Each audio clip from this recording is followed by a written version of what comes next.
મારા ત્યાં કેવું થાય છે, હું ના પાડું ને તો એ મારા હસબન્ડને જઈને પૂછીને હા પાડેલા છે. એનું રીઝન શું?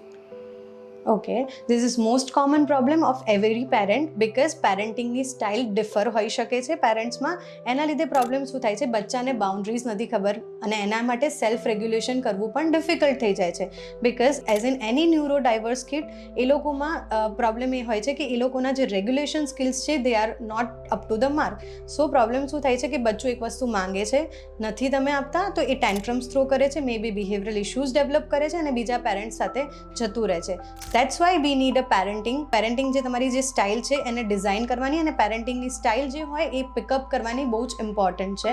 એઝ અ કોર મેમ્બર તમારે as a mother you have to lead the thing, because 24 hours બચ્ચું તમારી પાસે રહેવાનું છે. સો તમે જે સબ્જેક્ટિવલી બચ્ચાને શીખવાડવા માંગો છો, તમે એનું ઇમોશનલ વેલબિંગ કઈ રીતના કરો છો, એનું કોચિંગ તમે કઈ રીતના કરવા માંગો છો, કયા સ્કિલ્સ એનામાં ડેવલપ કરવા માંગો છો, એના પ્રમાણે તમારે તમારી પેરેન્ટિંગ સ્ટાઇલ ડિઝાઇન કરવી જોઈએ.